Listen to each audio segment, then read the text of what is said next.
We're back, baby. What up, punks? Welcome back to another episode of the Pop Culture Punks podcast. I think I might have the bum phones, to be honest. Oh, no. This week, we will be talking about all of the things that happened at E3. Mm-hmm. It's been a week now, a week and a half, something. Yeah. It's funny because what we consider E3 is actually like the pre-E3 conferences. Yes. And then all of the E3 stuff happens just there. Yeah. Which, unfortunately, we missed a lot of stuff, but we'll see some stuff later in the year probably. But there's a lot of good game announcements. Yes, sir. A lot of boring stuff. A lot of stuff probably to make fun of. But we're pretty excited. I have a lot of games pre-ordered. More than I can afford to. Yeah. So...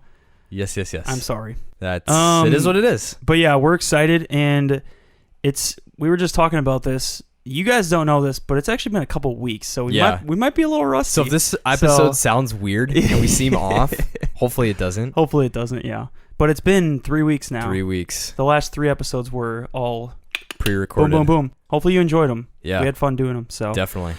But yeah, we're here to talk about E3. Yes. So freaking sir. There's a lot of exciting stuff that happened. A lot of good games, as I just said. But I'm curious what you thought about the conference at large. Personally, I think, as excited as I am about certain games, I feel like it was like the conference itself was kind of just like, why did this even happen? Like, you could have just put these videos up on YouTube, and I would have had the same, level of excitement if there was just videos on YouTube. Right. Well, it was underwhelming. But what was not underwhelming and what is not underwhelming is popculturepunks.com, where you can get all your pop culture punk needs. And we're going to be doing, originally we had slated to record another video version of the Pop Culture Rex, but life took over, and so we're not going to be doing that. Instead, we're going to be doing a blog version, each of us writing our own blog-style Pop Culture Rex that will be listed on popculturepunks.com. And if you go to popculturepunks.com/writing, there'll be a Pop Culture Rex tab, and it'll have our posts and updates for June, and those will be coming out the 28th, which is still our regular schedule. And coming out this Tuesday, so when this comes out, it'll be tomorrow. So Tuesday the 25th and Thursday the 27th will be episodes 1 and 2 of a very brief Let's Play Phil and I did of Katana Zero on the Switch. Man, I forgot about that. Yeah. It was, dude, that was fun. That was the last thing we've done. That was fun, yeah. That was it was a good while ago. Fun, it's a hard game, but it is, yeah. Yeah, so it's a fun ride. It's fun seeing both of us tackle this game that is very technically, and I don't even know what else to throw at it. It's very cool, very, very vibe heavy. Stylistically cool. But it's very difficult. Yeah. It's very freaking difficult. So we go tackle that. But, so just throwing out those updates, blog posts for your Pop Culture Rex, check that out at popculturepunks.com. And Katana Zero Punks Play will be up the 25th and the 27th, episodes 1 and 2. Back to E3. I thought overall as a conference, it was pretty abysmal. I did watch a good chunk of EA's. That's the only one I didn't watch, I think. That company just does not cease to baffle me. Like, Star Wars looks awesome. Like, the game looks really cool. I'm excited for Respawn. It looks like they're making a really cool... I've heard it's more of like a Metroid style game where like you kind of like you backtrack a lot and like get items and different things, so it's less, which sounds awesome, less action adventure-y and more like actually like gameplay driven and stuff, which sounds cool. So. And from the gameplay one thing looks EA cool. seems to be doing right at this point, right? And it was just like, that looks awesome, but the whole rest of the conference. And granted, I need to curb my negativity because I'm not an EA fan. Even I'm not a fan of their business, and I'm not a fan of their games, especially overall. But just even the stuff they talked about, I was like, you're not going to give us like any like big thing. Like, Did you're they not say gonna... anything about Anthem at all? No. Anthem. I think I just saw an article gone. where like the CEO of EA basically finally admitted that Anthem is not in a good state. Yeah, and it's like, dudes, are you serious? But that's not that no one knew that. Everybody knows that at this point. Right. So EA conference was trash. Next was Microsoft, and Microsoft I think actually ranks number 2 for me on overall. On the bad scale? On the good scale. Okay. I think Nintendo's number 1, but we'll get there. To me, I think Microsoft was number 2, and we'll get to specific reasons. But I didn't watch Bethesda's. I watched a good amount of Ubisoft's, and I did not watch Square Enix's. But from the announcements I saw from Square, I wasn't super impressed. From Bethesda, it looked like, there's some Doom. There was a cool game from Bethesda coming out by the Arcane Leon. Yeah. Deathloop. Deathloop, yes. It looks pretty cool. That I don't know cool. what it is, but it's stylistically it looks sick. Pretty cool. Yeah, so there's games like that I'm excited for. Yeah, Bethesda, because I think Bethesda was before Microsoft, technically. Bethesda, to me, felt like the new EA. It was like, hey guys, here's all these mobile games that everybody seems to want, and like everybody's like, what? Nobody's asking for mobile games. Give us Diablo. Wrong conference, my bad. Yeah, but yeah, it's like that feeling of like, why are you doing this? Yeah, no one wants this. Bethesda Game Softworks, all they did was like, granted, like apparently like the Battle Royale mode that they released in 76 is actually pretty cool, and like they did release announce a lot of cool updates for that. And then the only other thing was they talked about Blades, and they're bringing Blades to the Switch, but people are like, why? I don't care. Why? Nobody, like, is anybody playing this? And then they announced like a Commander Keen game, which is apparently like an old Bethesda id Software franchise or something, and people are like, yeah, and then they're like, it's a mobile game, and people are like, what?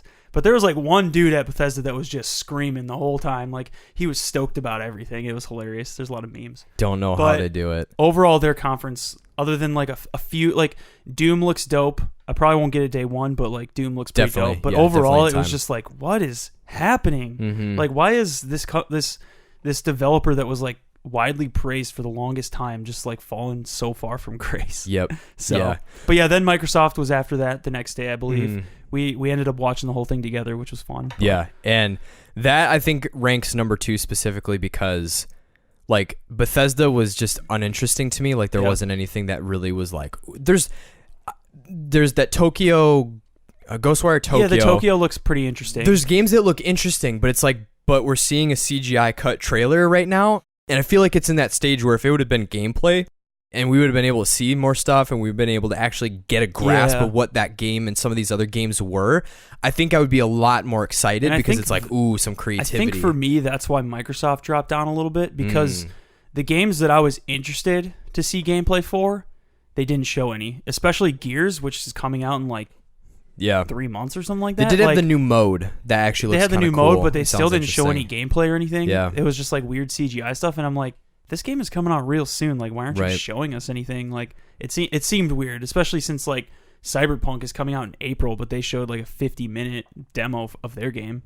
Right. So, and then Halo, all they showed us was like a CGI thing, which is more understandable just because of whatever. But Microsoft's conference basically just felt like you could have just put this on YouTube and I would have been just as like stoked about things. Like, it didn't feel like it needed to be a conference. Yeah. Because they didn't even like announce what their console is. They just announced that it's happening, and we're like, well, we kind of knew it was happening, so like, you got anything else? Like, I was like, in the moment I was excited about it, but when I thought back about it, it was like there wasn't a lot that actually like, they didn't give us a ton of stuff new. There was a lot of games, but none of them really looked that interesting to me. Yeah. But I think that's fair. I think the other thing that really got me excited about Microsoft too was, one, I've been very in the past cynical towards their prior E3 conferences, and I think the last couple years they've finally been getting it together and understanding what people want to see. And I feel like this year there wasn't a lot of stuff that was like earth-shattering, but I feel like overall I'm just super excited about Phil Spencer leading that whole team. I think there's this energy of like, we're trying to do what's best for everybody. Like it was like EA, it was like, this is just pandering. Like, this just feels off. Like Bethesda Ubisoft, was exactly the same. It was like Watch Dogs Legion. I'm like, yeah, I guess, or like the Ghost Recon. I'm like, I'm sure for the people that love it, new For Honor stuff, I'm like, great. Again, for people who play that Division 2 raid info, I'm like, all right, people kind of could have heard that, another, like you were saying, like could have heard that via like a video update or something. Like, like all their info was like, for the people that want to care, that really care about these games, this is probably super exciting and something to look forward to. But for your average consumer, which I feel like E3, and again, this might be a perception issue, this is just my personal perception of what E3 is supposed to be for, is it's intended to be something that gets you excited for things that are upcoming versus dwelling in all that stuff. I think for Microsoft, the thing that I really appreciated about it, and we talked about this a lot while watching it, is that like Microsoft's tone has shifted so much since last generation. Like, other than exclusives, which I'm still like, we need more from you.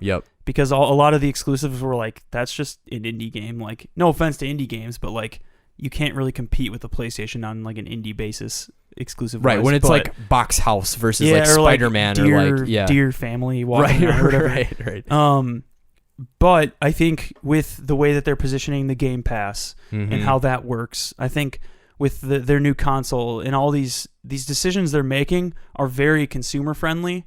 And I think that's, of all the things that they're doing well now, I think they're positioning themselves as like the consumer's choice, basically.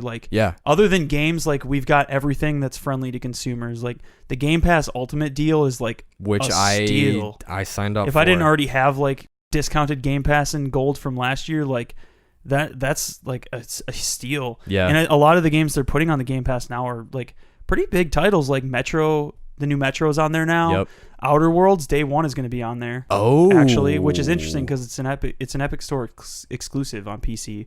But interesting. It's going to be on Xbox Game Pass on PC, so I'm still I guess buying I'm it just because I want to support Obsidian. But well, it is going to be free, quote unquote. But I think that was the thing that got me excited about the Microsoft conference, was like seeing Phil Spencer just like knock it out of the park with consumer friendly decisions. Definitely. It'll be interesting to see what they do with Game Pass, like if they continue to offer games that are actually like worth paying for, other than just like a library of like chaff. And I think that's definitely a fair thing. I think I'm super excited, just one, because of my situation change, but one, just having like my gaming PC that now I can play Gears 5 on. And like for me, that was clutch, putting all the Halo games and eventually all the Gears games on PC. I was like, done. Like I just get to play this at max res and do all this stuff for $15 a month. And I think that to me is specifically why I was excited about it. Is in my brain, we're heading into this world of streaming services and games live services and stuff that I'm like, I don't know if I want to be in.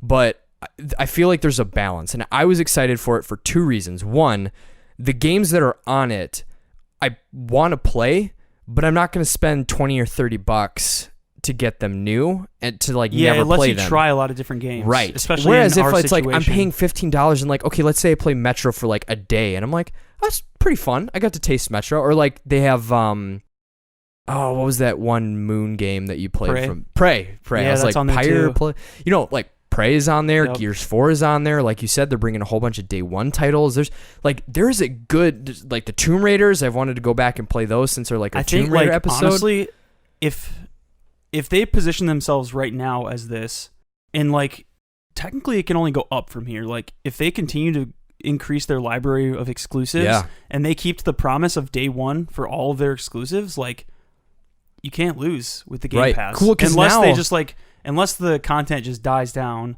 and it just becomes chaff, like I said. But I feel like with their track record right now, like they just now got Metro on there and all the Tomb Raider games are on there. It's like, it seems like they're going up. So it'll be interesting to see like what the cycle ends up looking like, but it's exciting. Yeah, and I think especially like as you joked, you have like too many games pre-ordered that you can handle.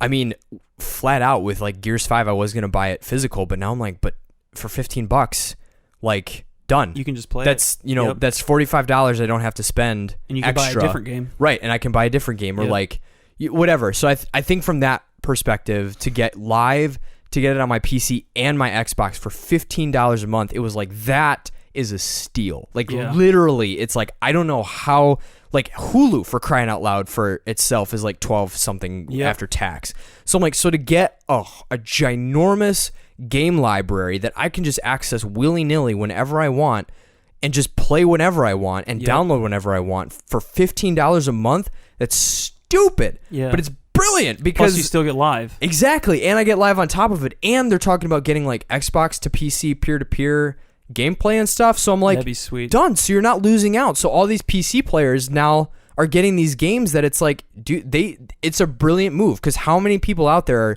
are mega PC gamers that now it's like, oh, for $15 a month I get to play all the Xbox exclusives. Like, sick, done, do it. It's a cool move, especially in the light of the fact that frickin' Ubisoft announced their service also at $15 a month, and I was like, no. Did they really? Yes, they did. I must have missed something. Yes, they did. I gotta get the exact thing, but at Ubisoft's conference, they're like, and now, we're announcing, like, I don't think it's like called Uplay because that's their platform, but essentially their version of that, where it's like the ginormous Ubisoft library, which if you're a huge Ubisoft fan and you love all their live service games, collection of games, that's genius. Yeah. Instead of having to spend $60 to also play For Honor and Ghost Recon and this, to just play that and their back catalog of like their older stuff, that's a good deal for $15. But I think it was hard in light of like the fact of like I get 2 consoles worth of stuff and the breadth of games. Like right. There's a lot of different types of games you can try. That's not exclusive to Ubisoft's. Exactly. Because I feel like if you just only play Ubisoft games, like you're gonna get bored because it's like a similar experience a lot of the time across the board. Like exactly. Yeah. I'm trying to pull up the That's interesting. I didn't see Uplay that. Plus for $14.99 a month. Subscribers will be able to access every title in Ubisoft's catalog, over 100 games as a PC download starting September 3rd and through Google Stadia streaming service starting in 2020. I wonder too if. And that to me is where it's going to get really interesting. I think the Stadia, frankly, is going to be a flop. I thought they were there or something at E3. No, they did their own thing before E3. That's I right. think. That's right. That's right. Because that was when they showed like the cross save with Destiny and stuff. Yeah. So part of me is like, I could see Stadia picking up, like if they can get maybe Xbox on the line and they can get, that if they have Ubisoft's service and they can do that. And so if people are just paying for that system and then they get to stream things, or I think the hang up is going to be the internet. Yeah, it's going to be big in places where internet's good. Exactly. Which is not a lot of places. Exactly. So I think if they were, know how successful it'll be. Well, and that's the thing that I wonder is like, could they build, because to me, I would honestly buy one if they built it where it wasn't streaming, where if you bought like your own little dongle box that was just essentially like a hard drive, essentially, that you just plugged in. The kind of cool part that they said was that you could do it in like Google Chrome. Like you could play games in like your browser. That's like you wild. don't even actually need a device, I don't think. Maybe I misunderstood, but I feel like they suggested that you could just play it in Chrome, like stream your game if right that's from your true, computer. ooh, Which maybe. It's kind of a cool concept, and I think it is the direction the games industry is going, and I think somebody needs to push it that way. Yeah. I don't like the idea of it only being a streaming industry. I 100% never agree. happened because our internet infrastructure in America is trash. Right. But it's an interesting move, and I think if anybody's going to do it, Google's got the cash for it. So they could take it'll the be hit interesting to see how flops. it goes. I don't believe their numbers. Yeah. They put like 35 megs is required for like 4K 60 FPS. I'm like, no way. There's no way that's happening. My Netflix lags at like 20 megabytes per second sometimes. Right. So it'll be interesting to see. And Yeah. I'm sure other people will start to try and follow suit. I saw Bethesda I think id specifically is developing a specific way of creating their games so that they perform 20% better over streaming. Somehow like infrastructurally, like they're building their games with streaming in mind, so they perform better. So that'll be interesting because Bethesda's games already kind of perform bad on PC without streaming. So just on everything in general. So no, that's a good point. So sorry to backtrack because getting all over the place, but that announcement with Xbox Game Pass Ultimate was like great move. Yep. I think the Cyberpunk having the whole Keanu thing. I mean, we're gonna dive into that later. We'll get to that at the end. But that to me was a standout, and I think overall that was the one thing where I was like, this wouldn't have happened if it was on YouTube. Right. Like, Right. I think because of those few moments and just the vibe of Xbox's conference, I felt more excited about what they're doing as a business. Whereas I feel like in some of the other ones, it's just either like stagnation or just decline. And I felt like, all right, here they go. And I mean, Sony wasn't there, which I was like, that sucks. And I'm genuinely bummed that they didn't have them. Yeah. But I don't think they would have showed anything new. Right. Because all the games they showed last year, it would have just been like, here's the same games. Right. I would have liked to see more gameplay for any of them, but yeah.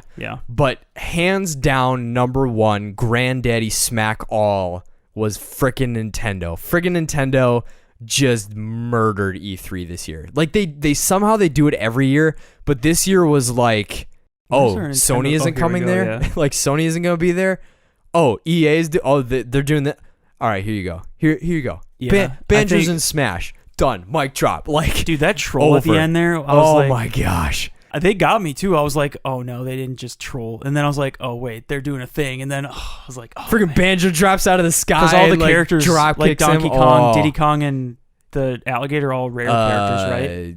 King K. Rool. King K. Rool. Those are all like rare Yep. characters. Yeah, so it's from like the Donkey Kong era. Gosh. Yep. But yeah, I'm trying to remember all that they announced, but it was just nuts, dude. And The Witcher 3 on the Switch. Freaking what? Like, I heard, I was like, I are heard you rumblings kidding me? about it, but Oh, I was yeah. like, oh, that yes. is literally not possible. Yeah. But if anybody's going to do it, CD Projekt Red somehow figured out how to do it. Well, it's going to look like a potato probably, but that's the thing is I've like looked, being able to play on the go is like, I'll take the down. I'll take the hit. Exactly. This is the thing. I looked at. They have new screen captures out of like the. I saw it. on And the it didn't Switch. look bad. To be it honest, looks about I like was what like, Dragon's Dogma looks like on the Switch. right. I was like, dudes, this is one of the best games ever made. Now portable. Yeah. Like, it's not like they turned them into freaking stick figures. Like that's what everyone keeps acting like, as if it's like They act someone like it's vomited. that one. I don't forget who does it, but they do like the down Potato mode, Potato yeah, mode. yeah. People keep acting like it's that. It's like, Right. So look at his hair. Definitely It not looks the awful. definitive experience. Right. But if you want to play The Witcher on a plane, you can either bring your laptop and all that crap, or you can bring your Switch and have a downgraded experience. But the story's still there. The characters are still there. Exactly. All the gear's still there. Like most of us probably don't care about graphics. Well, and when let's be it comes frank, to portability. Yeah, most of us lived through the PS3, Xbox 360, and prior era. Yeah. So like we knew what bad stuff was. So And this is still better than that. this is still better, and Yeah. it's still And it's better The Witcher with better 3. content. Right. That's like hundreds of hours of content. Correct. Yep. On the go. I'm excited for that. am. Really I have it excited. pre-ordered. I don't know if I'm gonna stick to it. I might wait to get it just because there's so many other games. Right. But I was like, man, CD Projekt. and it's all on 132 gigabyte. That's card. the thing too. That's yeah, they didn't nuts. skimp and get the download That's part. nuts. Like all the DLC and everything's on a cart. Yeah. Like that's insane. Yeah. So Yeah. that So was that was crazy. I'm trying to think of what else like blew me away. from Nintendo. I was genuinely surprised about the Zelda sequel. Yeah. Still need to play the first one, but Well, I read somewhere, I think it was on Nintendo Life, that they said the reason they're doing a full-blown sequel is because the dev team many literally just DLC. had two. Yeah, they're just Yeah, I like, saw there's that. too many ideas, which to me tells me that there's going to be a lot of cool stuff in that next update. Yeah. So I'm really freaking stoked on that. I know somebody from Nintendo Life. Do Or, you? like one of the people, I don't know him personally. When I was a kid, I used to hang out with him, but Oh, that's we went to the crazy. same high school. His name's Zion, I think. And I follow him online. And he works for Nintendo Life now, and he like does videos and stuff. I'm like, man, Dude, are this you is getting cool. it in? Like, Yeah, come on, I'll man. be like, hey, let's go. You want to come on the podcast? And Yeah, talk buddy. Nintendo? Yeah. So, the random side note. Yeah. But So a trying to couple think other of what things. else, yeah. Fire Emblem Three Houses is looking like almost like Nintendo's version of Persona, which is freaking awesome. I'm very like, tempted to get that as well. I'm I'll probably have so to wait. unbelievably Maybe excited. Black Friday. We'll see. Nintendo never Yep. does Black Friday stuff. No, very they much, don't. though. Spyro Reignited, despite all the naysayers. I bought it on PS4, but now I'm going to have to buy it on Switch, which I'm like, crap. That one might be fun on Switch. Yeah, I think to me it's easier as like a portable game because it's just more simplistic and Yeah. But I'm super excited about that. Link's Awakening, we got an extended look. That I'm really excited for. That just looks like such a classic Nintendo artsy experience. Animal Crossing, we got a release date for March 20th. I don't know much or about March Animal 2020. Crossing. Some people are a little bit like wary about it. It seems even like fans of it, like they think it looks too much. It's kind of like the Let's Go thing. Like it looks like too much of a synthesis of like the old school plus like the mobile game or something. Okay. I don't know enough about Yeah. it to actually contextualize it, but it looks kind of fun. It's kind of like a I don't think you played Harvest Moon or what's the other Like Stardew I know Valley. the concept of it. Like, Yeah. it's kind of just building a town and basically doing just like stuff. doing stuff and living life, but like as these Right. cutesy little Yeah. characters. And like, That's really it. there's some so, like capitalist raccoon that's like running things or Yep. something. Yeah. And It everybody, looks like it might be fun, yeah. but So I know I'm people were interested in waiting for that, Yes. so. And Luigi's Mansion 3 also. I was like, man, this Luigi. goo freaking EG. What Nintendo won't do. Oh gosh. But there's all these things that all of a sudden I'm like, holy crap. Like Nintendo just dropped the mic. Oh, Yeah. and I forgot what I'm really, really freaking excited about, which I did not expect to get more excited about, was the new Ultimate Alliance game. Like, Oh yeah. they announced 3 DLCs that they're doing for Fantastic Four, Marvel Knights, and the X-Men, which I was like, bro, I know who's in the Marvel Knights because I Googled it. And Daredevil and I was Punisher. like, Punisher's in there. Yep. Moon Knight's in there. There's a couple other characters. Yep. The Fantastic Four are going to be in there. The That X-Men. comes out like next week, doesn't it? Or like a month from now? July. Okay. Yeah, it's in July. That's quick. But I mean, from like what I was reading and what I was seeing in the extended play, like it looks sick. Like Nintendo. Is that a first party title? They just no, it's not. But like, Okay. hearts out to Nintendo. I'm like kind they of happy just it's not because those usually go on sale. right. Well, the thing is that it died. Like the license or whatever died because they had 1 and 2, which were on Other consoles. Xbox and PS3 back in the day, and then they re-released it, but then they took it off the store because something happened, and so Nintendo picked up to make 3. And from what they described and they showed, there's like crazy challenges that you can do now. So there's actually like more content. There's a whole system of like buffs based on how you build your team. So you can get certain buffs by picking certain characters from certain groups or universes and stuff. And so then like, so let's say like the Marvel Knights. So let's say I'm fighting this fight against Kingpin and he's just wrecking me because I'm not strong enough. Well, let's say I need a strength buff. So I pick Daredevil or something. Right. So I pick like, let's say like Hulk or like She-Hulk and I don't know who else is like a mega beefy, like I don't know if Beast is in it or some other heavy character, and then I get like the Mighty Person buff, or there's like different teams, or you get like the X-Men buff, or the Women of Marvel buff, or you get like these different buffs that then balance out or stack or increase in value based on how many characters in that loop. So there's like a Spider-Man team where if you have all 4 Spider-Man, if you have like Venom, Spider-Man, Gwen, or Spider-Gwen and Miles, it's like there's like a 4 multiplier. I'm pretty surprised at like the amount of characters they're showing that are in the game. It's crazy, insane, and there's 3 DLC with more, and it's just like this is the Marvel dream, like a beat 'em up brawler with every character that has actually been like crafted to be like the comic version of these people, and to like actually fight and have special moves, and you can do abilities and stuff. Is it full price? Yes. Okay. Yeah, but probably another Black Friday. Although November is going to be a busy month. Oh yeah, I mean between like Death Stranding, Pokies, but gosh, yeah, those dude, come out on like the same day, don't they? Just with how the game is shaping up and with like my experience with 1 and 2, I'm unbelievably I just want to excited. get it to play as Wolverine. Yes, dude. Yes. Hack and slash, baby. Yeah. Dude, like the friggin' whole Spider-Man squad is in it. So like I'm juiced. It looks good. I'm so excited. What else did they showed some Pokemon stuff, right? They did. They showed a couple things. I don't think we got any more major announcements, but there's kind of hard because there's like not much more they can share without just like giving stuff away. Yeah. The only thing I'm bummed about, which they showed in the Treehouse announcement, is that like not all of the Pokemon will be available in the game. Yeah. Like you can't transfer them to the game if they don't exist, basically. So it's like a finite. There's no national dex. So I'm interested to see. I think from a pragmatic perspective, I get why they did it, because they would have had to make HD versions of every character that existed. But again, I think they're just using, like, they already had HD versions that they created for Ultra Sun and Ultra Moon that like they had ready to go. So I don't think it actually takes that much work. So there's some weird stuff going on behind the scenes, but overall, I'm stoked on Pokemon. Like, I just can't wait to have a Pokemon game on the Switch. I don't care if it doesn't have all the Pokemon, to be honest. Like, it'll suck if my favorite is gone, but I feel like most of the good ones are going to be there. Like, if your favorite is Trubbish, like, I'm sorry, you might not be there. Right, exactly. But it looks pretty exciting, and I like the new combat mechanics and stuff. And like, there's like raids and stuff now, and so.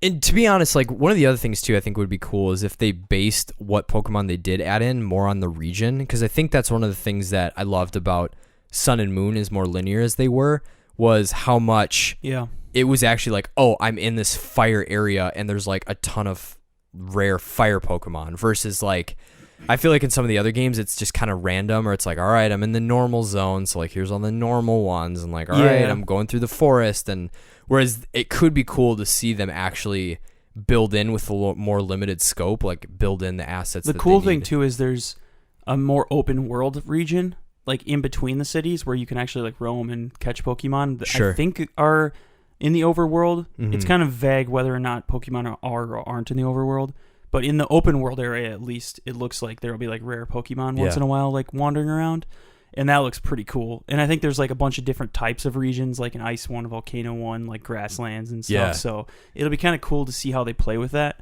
Definitely. I'm not as excited for it as I am for other games Mhm. because I think Pokemon is just one of those things where I play it and then I put it down until the next one. Yeah. But I'm excited to play a game on the Switch for the first time. Well, especially Other with the than things that Let's they're Go, but- updating. Like they're adding in another batch of like bigger things, and I'm like, this is actually pretty sizable. Like this is a pretty big departure. Like just the gym battles look so obnoxious, and I love it. It's. I think part of the reason they're not doing all the Pokemon is because they would have to make whatever that gigantic, like the mega. They would have to versions make or the whatever. mega battle versions of every Pokemon. Which in my mind, I'm like, I would almost rather have the national decks than like whatever their next goofy mechanic is. But we'll see how it plays out. Yeah. I think the raid thing looks really fun. Like that'll be fun for me and you to do like local or something. Just go exactly. beat down some like super strong Hydreigon or something. Definitely. And get like a really dope strong Pokemon. I love like the mega Pokeball too. Like Yeah, it's it's just like- so. And then just like like the when it Spirit actually Bomb in Dragon Ball Z, it's just exactly. And I love how literally when it does the roll, it's like. Yeah. It's like it's not like boop boop. It's like. Yeah. It's amazing. I can't wait. Other than that, not a ton of other news. They did announce that the Dragon Quest XI Hero and a couple variations are also. I've always wanted to gonna be the try a Dragon characters. Quest game. And Maybe that's if I can also get it coming on to Switch? Yeah, Dragon Quest XI is coming to Switch. I've always wanted to try one. Probably another Black Friday because that's also not first party. Yeah. So it'll probably be on sale. Yeah. So that and then like I said, the Banjo-Kazooie, which I had so many vibes that they were gonna do it, but I'm so unbelievably excited that they actually did it. I'm excited for people. I'm not like personally excited by it Yeah. because I'm just like I don't even have Joker yet. Yeah. And I'm not like a huge Smash head, but I was stoked on it when it happened because I'm like, man, people are busting right now. Like this is the dream right Did here. you watch the New York Nintendo reveal, like when they were airing the direct at the New York store? Oh yeah. I almost cried. Yeah. Like I was just so happy because like I feel like we just don't see that much stuff now where people are just so excited about this childhood memory of just like you could just tell everyone there, like it's just in silence, and then it's like all the Smash people and they're all like it's like there's quiet, and then it goes to like Donkey Kong and you had those two people who get it, they're like and then like the Jiggy flies and everyone's like they start geeking out, and like as soon as it panned to the cabin, in my mind I was like, okay, this is what they did last time for the reveal. And these three characters, I didn't know at the time that they were rare, but like I was like, these three characters look similar to Banjo-Kazooie, so I'm like, in my mind I'm like, this so is it must probably be, what's happening. Yup. And then the silhouette pops down and I'm like, oh, I think I texted you at the point, I'm like, they're doing it. And then like they trolled and I'm like, oh, this is Nintendo. Like, oh my gosh. they're never gonna give it to him. And easy. I also loved at the beginning, like the Bowser troll. That was funny too. Yeah. Like acknowledging the Doug Bowser. Yeah, shoutouts to Doug Bowser. Like he's embracing the meme. I love that he's just he just knows Nintendo fandom culture, and he's not trying to come in and be this new whatever. He's just picking right up where Reggie left off. And I think like you could, again, same like thing. it seems so natural. It's just the vibe of Nintendo's Direct was just like classic Nintendo, and it feels like they're like the only thing where they slip is the online and the virtual console. Yeah, but I feel like it finally feels like they're like they get their fan base in a sense. Yeah. Other than those two things, but like this Direct felt really good. Yeah, and like, to be I was honest, like, dang, they just threw out a lot of stuff at us. Right, and to be honest, like I think more and more I keep forgetting about the virtual console and the online because I'm so enthralled with all these games that are coming out and all the things that they're giving us that so many other companies anymore. I just think it would be a smart move on their part because it's on every other Nintendo console. But exactly. They just threw a lot of stuff, so it's like if you're just a Nintendo person, you got a lot of stuff to look forward to. Yeah. And then there was I think the only other two ones was I watched the PC one. I did not.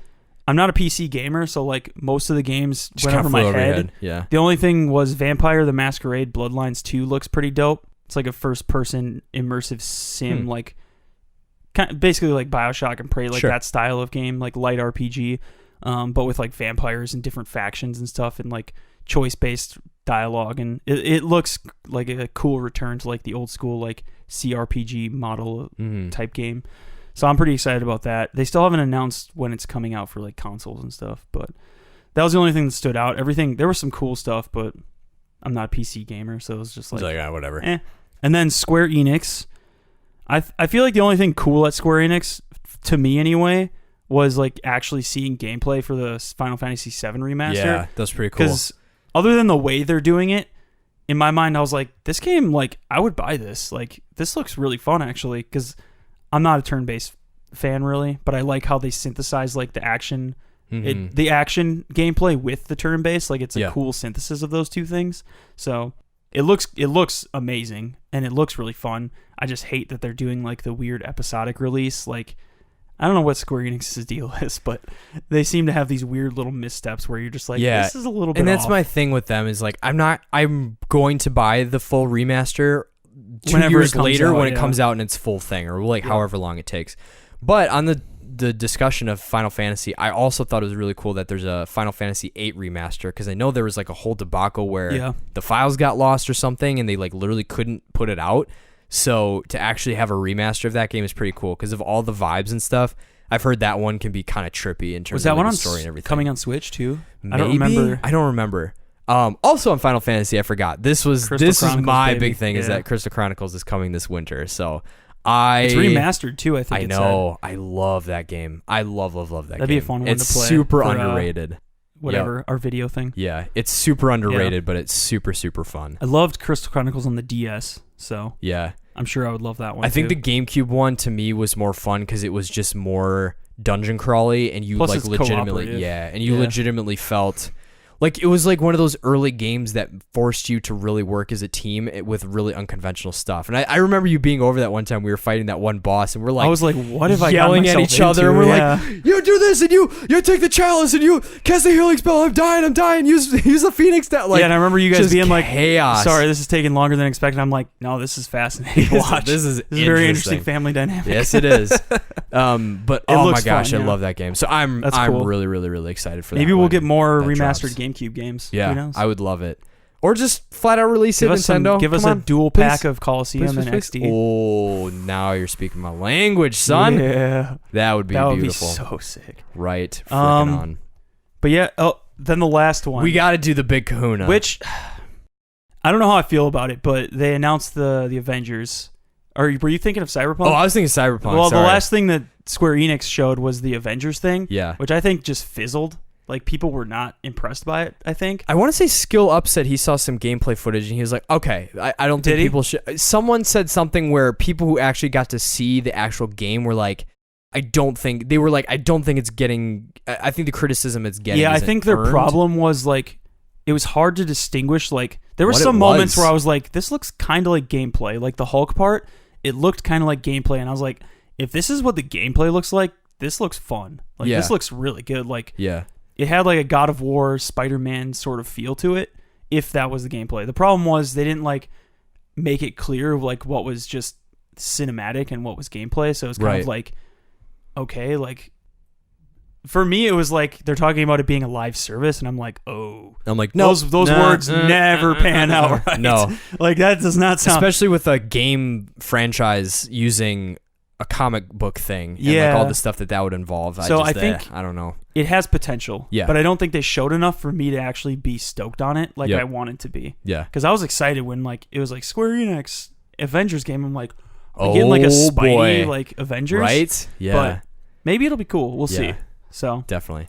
All right, now to the big kahuna, granddaddy, the kahuna. Oh gosh, dog. So that first of all, that conference was amazing. Yes, like I'm honestly surprised that nothing got leaked. Like I saw nothing about Keanu Reeves being at E3, right? Like in any fashion, like there was nothing, right? And most of the things, like the surprises, I already knew about because like I had seen a ton of leaks about E3. But Keanu, I was like, I think I jumped off your couch. Like when we were watching it live, we were like, oh! And Gloria was like sitting right there, and she's like, "What is going on? What happened?" Like, it's Keanu. We're like, it's Keanu Reeves. He's in Cyberpunk. Yeah, and he just comes out on stage, and he's just like, Cyberpunk, and everybody's like, what's happening right now? So that was one of the most fun E3 experiences I've ever had. Plus, like the live. reveal coming up to it, where like they're showing us a little bit of gameplay, and it looks like cinematic, incredible. And they just pan to this part where you like your eyes are closed, your eyes open, and this guy walks up, and I'm like, what are they showing? Who the like frick this is is going to be a this? reveal.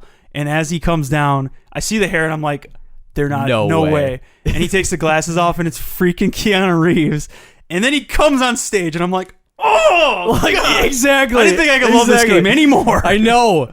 I can't. And for the next hour and a half, I was refreshing that pre-order link. Oh my gosh! And by the Lord's hand, we got collector's $250. I don't even care. I don't care.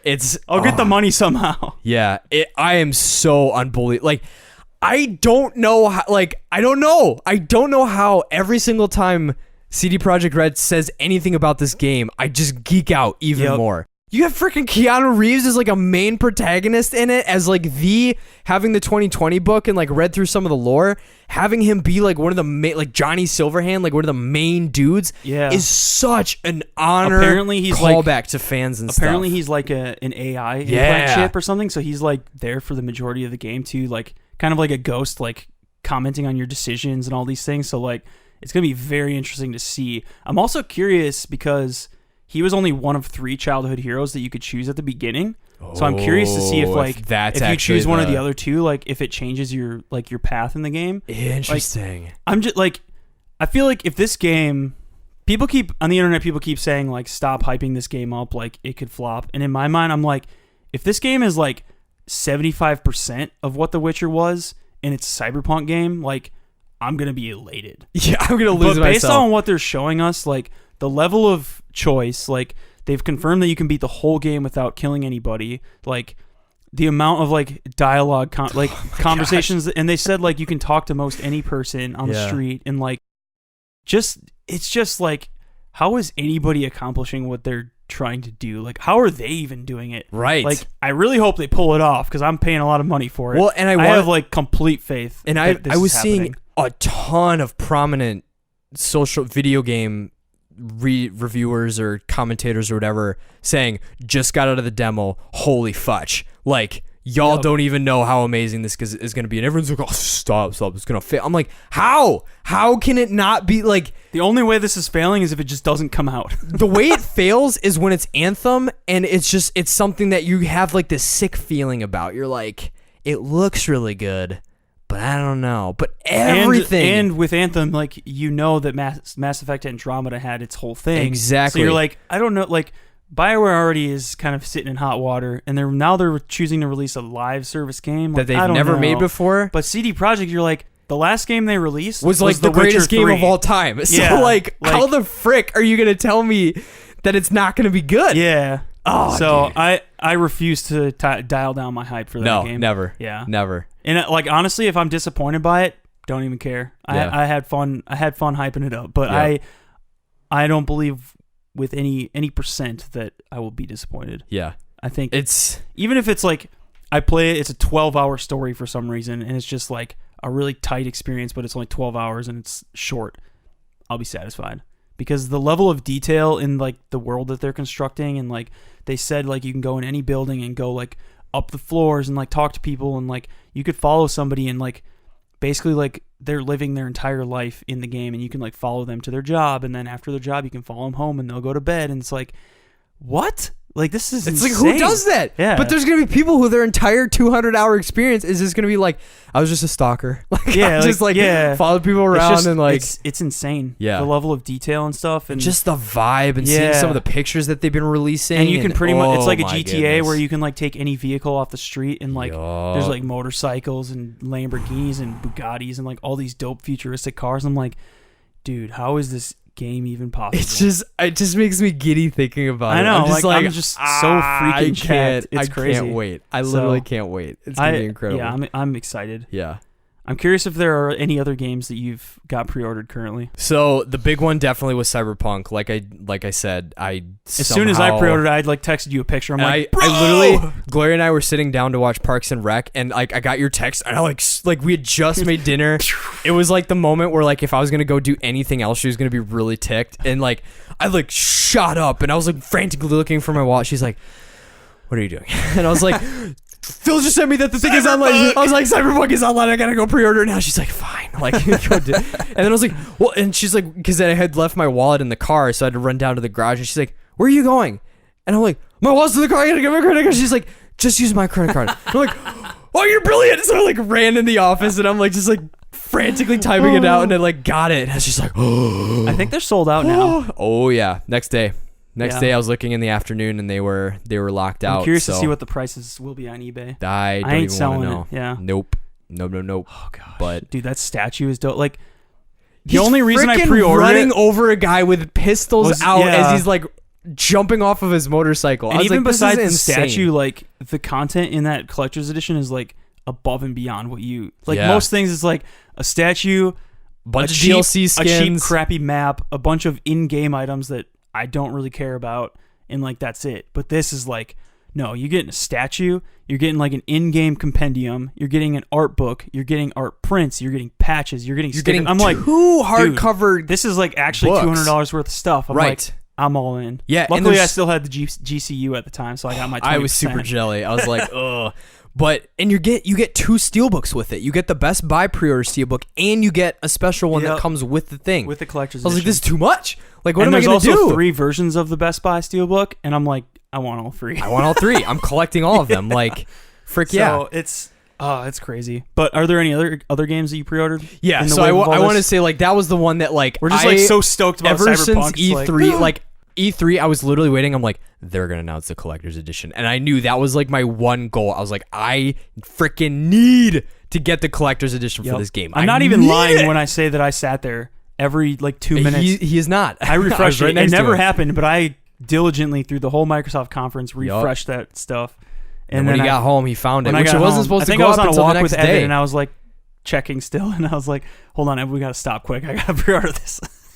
That's incredible. Yeah. But I mean, that was the thing too, is like you got it when it was like, it was early technically. Yep. Like it wasn't, I don't know if it wasn't supposed to be up or like the timing was weird or like if we were ahead. And so, well, the thing that happened is I actually had it pre-ordered, like the standard edition from last year when they announced it. Best Buy had preemptively put it up, just like a placeholder. Right. So I pre-ordered it before they could take it back down, like without the release date and stuff. Mm-hmm. So like I had a pre-order in, and there was just like a placeholder image and no release date. But as soon I got an email from Best Buy saying like release date updated on item in your cart or in your pre-order or whatever, and it said Cyberpunk, and I was like, they probably dropped the collect. So like because I had it already pre-ordered, like I knew ahead of time, like, oh, they're just updating these now, like I'm getting in there. So yeah.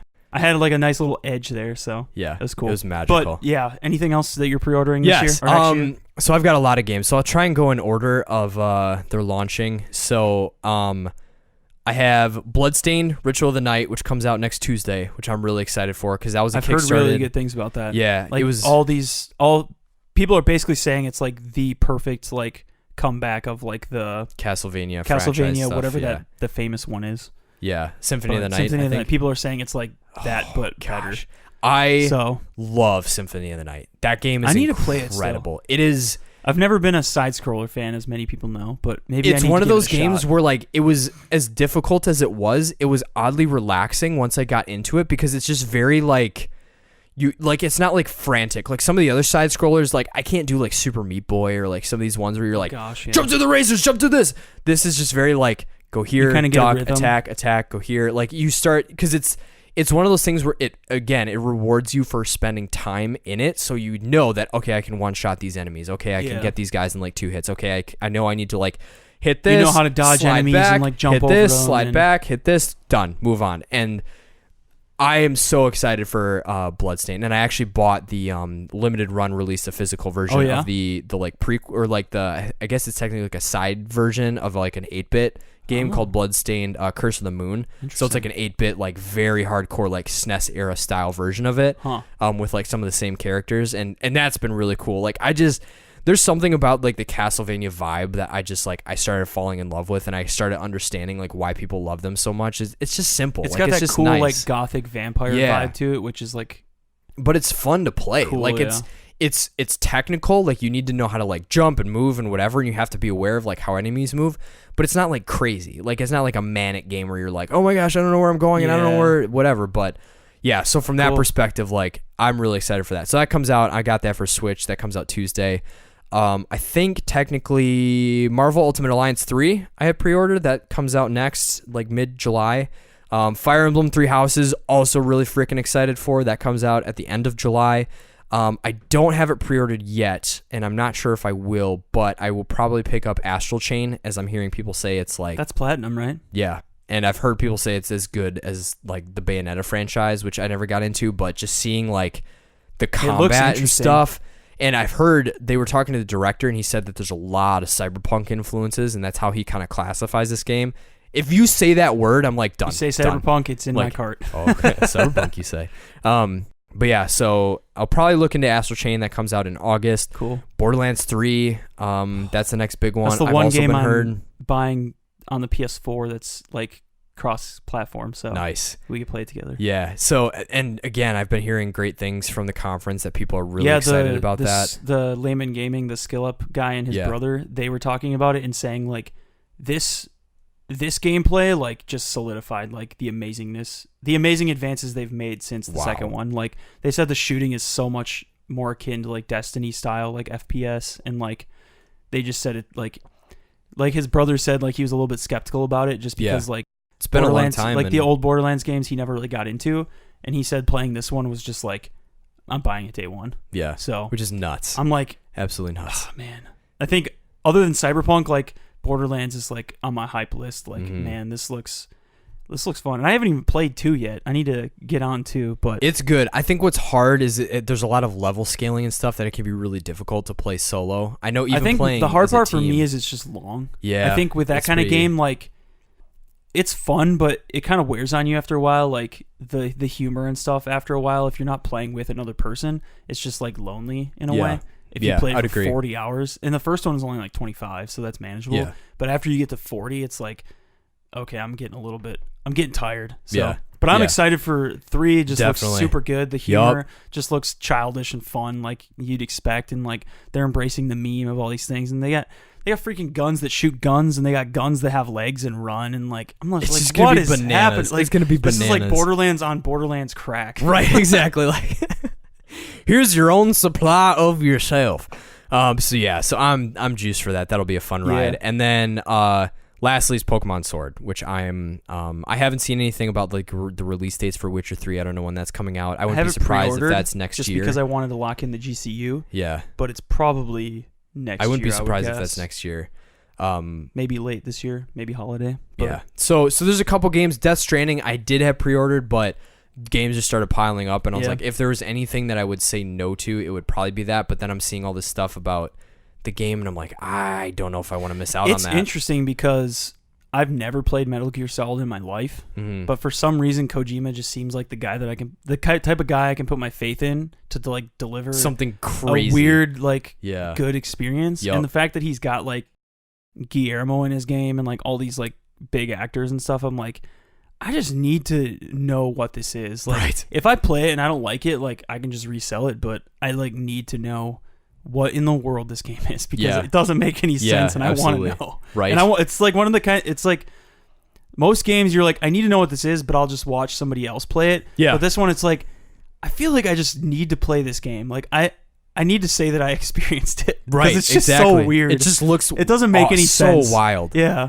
But like visually, I'm just like, I almost want to get a PS4 Pro just to like play this game and the 4K TV. Which probably won't happen, but like, gotta get it before Cyberpunk. It's like Red Dead Redemption 2 making me want to get an Xbox One X. It's like, man, I don't know, but definitely that I could see where that one would fall off though, because like the games are just stacking up. Yep. Because for me, I think I'm trying to think of what the first one is. I think September is Borderlands, so I got that one unlocked. I got the Steelbook like Season Pass edition, because I was like, if the Season Pass is going to be on the level of Borderlands 2, like, oh, that's a good point. You can trust the Season Pass, and maybe I'll take it back. I don't know, but the Steelbook looks dope too, so I'm just going for it. Dude, I'm a sucker for Steelbooks. I didn't even know I had a Steelbook, but now I got a cool design, like the heart the design. Psycho. I think it's got like something like that. I think maybe I'm misremembering, but I was like, it's Borderlands 3. It's probably going to be awesome, so I'll just go for it.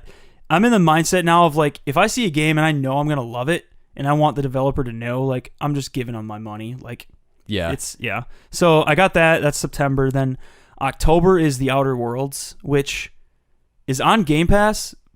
And part of me wants to cancel my pre-order just because I have so many games. But at the same time, like, I really want to let Obsidian know, like, keep making first-person RPG games like this, even if they're not, like, The Witcher. Like, there's a place for 15, 20-hour replayable first-person experiences. It's just nuts. So I'm as of now, I'm buying that one. Luckily, I've locked all these in with the GCU. I think it might be up now. You're so lucky. I know. I'm so peeved. I was so worried because like I know it ends in June. Yeah. And I was like, E3's in June, so I like there's a small window of time. Like they better throw these pre-orders up real quick. Yep. So definitely. And then November is Death Stranding, and then Pokemon Shield. I ended up going with Shield because I was gonna get both, but then I was like, 15 other games. Like I was like, I'll get the other one for Christmas or something. Yeah. So that, and then I have Cyberpunk pre-ordered, and I think I also pre-ordered Elden Ring because I was like, that game looks gnarly. I know it's gonna be hard, yeah, and I know I'm gonna have to get good, but maybe this will be the game that finally gets me to because like something about George R.R. Martin writing like a darker Lord of the Rings weird, like more fantasy than Game of Thrones world, like with the guy who did like all these other games. I'm like, even if it's hard, like this looks like the kind of world I can like really like get into. But and it's GCU and it comes out in 2020, so I was like, I'll just lock it in for now. And I think I pre-ordered the Dragon Ball Z game too, just because like I don't know what it is, but it sounds cool. So I remember that being, we were like, what the heck is this? I knew that a Dragon Ball Z action RPG was coming out, but I didn't know. I forgot about it. So when they showed it, I was like, I'm not like stoked on it, but I'm interested to see another whack at a Dragon Ball Z RPG that's not Xenoverse. Sure. Because I just wasn't a huge fan of the whole create your own Dragon Ball character. Because for me, it's like I just want to play as the characters in Dragon Ball and like in an RPG setting. Yep. Yeah, that makes sense. It sounds like it's the same story again. It's like from the Saiyan saga to the Buu saga, I think. So it's like interesting. The same as Budokai, but with like more RPG mechanics and stuff. So I'm like, it could be interesting. I'm interested. So yeah, see what happens. I think that's everything. That's pretty. There's probably other stuff that I'm forgetting, but there's just so much. I just pre-ordered everything because I wanted to lock in the GCU prices before things went down. Smart move. Yeah. Very smart move. So. Yeah. So other than that, that's pretty much it. But overall, I feel like E3 as a conference was kind of like meh. But I feel like this was the most excited I've been about a large smattering of games that I have been in a long time. I think if it had just been online, I would have probably been just as excited, minus the Keanu thing. But like the E3 itself was lackluster, but like I feel more stoked about video games this year than I ever have, I think, just because of Cyberpunk and like seeing like what developers are coming up with and the types of stories that we're seeing this year. It's like, man, like I thought the last 2 years were like riding high with Red Dead and God of War and Spider. Like it's just like, nope, they're gonna keep them coming, and from like, different publishers, different franchises, different devs and publishers, and like franchises getting resurrected. Other people are rising to the top and stuff. So it's crazy. It's cool to see. It's exciting to see a lot of cool things coming out of games. So definitely, it makes me excited to start writing more stories and stuff like that. So. Abso-freaking-lutely. Yeah. Alrighty, cool. We're just hitting that hour mark, so we can close out. We know that this was a very all over the place discussion. This was not intended to be an overall detailed coverage. We highly recommend you actually go watch the conferences because it's just a fun experience. And like E3 is my favorite time of year, even above Christmas or anything. Like it's just so fun. It's fun. It's just like, exciting. Even though you don't get to be there, like it kind of like reminds you why a part of gaming is fun is just getting to like participate in this weird culture of just celebrating cool stories and cool games and like memeing on things and like it's just a fun I don't know, it's just like a fun time to be a part of. Like it's more fun to be the consumer, I think, because like we get to make fun of publishers and devs and like we get to make fun of Todd Howard like making these awkward jokes and like just random stuff, so it's kind of cool to see. Definitely. But it's fun. It reminds me why I like video games. Absolutely. Cool. Well, on that note, we're going to close off. Thanks for tuning in. We will catch you on the next one. As a reminder, you can check out our podcast and other creative content at popculturepunks.com. There's all the tabs there you need to find all the information you need. Feel free to send any suggestions, questions, comments, what have yous at popculturepunk/contact. popculturepunks.com/contact. There's a form. You just fill it in. It'll send it right to our email, and we will get back to you, and you will probably have your thing that you said featured on the next episode that we get it. So just a reminder as well, we will be doing another Pop Culture Rex piece of content, but it's going to be written, and that's going to be coming out next week on Friday, the 28th. It'll probably be more spread out too. Like we'll probably do like one a week or something. Yep. Depending So it'll be on how much we can write. Yeah. So it'll be just more like fun, lighthearted, just kind of shouting out some stuff that we really enjoy and that we think is worth checking out. And again, you can find those at popculturepunks.com. Lastly, and final reminder, Katana Zero Parts 1 and 2 will be out next Tuesday, which will be tomorrow when you hear this, the 25th and the 27th. So those are fun, about 20 minutes a piece, good time. It's a fun game to watch. Like I even got caught up in just like watching the gameplay because it's just like it's just very mesmerizing. It's just hypnotic and I remember the flow. Like we would switch back and forth and watching you play and kind of like seeing how you play and learn how to do it. So it's cool. Yeah. So, not going to lie, I beat the game, and Phil was coming in cold turkey, so if you want to see the action-packed part, skip ahead a little bit. But Phil makes more interesting decisions in both parts, I feel like. Hey, I had some dope parts. Yes, you did. Jumped over that shotgun blast? Jumped over them shotgun. Yeah. That was gnarly. That's how you do it. That was gnarly. So, that's it. What's the next episode? Hacksaw Ridge, right? July 1st? Yes. Pretty sure, because I just checked. Yeah. Because it's like a pseudo 4th of July thing. Yes. We're doing like a 4th of July sort of episode where we watch like alternative war film. Yes, and just kind of discuss what could be a tired genre in World War II films, but told from an interesting perspective and what we think about it. So that'll be next week. I don't have the list in front of me, and there's potential for some of those episodes to change, so I'm not going to bank on any of those. Yeah. But for sure, be ready for Hacksaw Ridge next Monday, July 1st. And until then, this has been the Pop Culture Punks podcast. Thanks for listening. We will catch you on the next one, and we bid you a fond cowabunga. Wahoo! You're beautiful.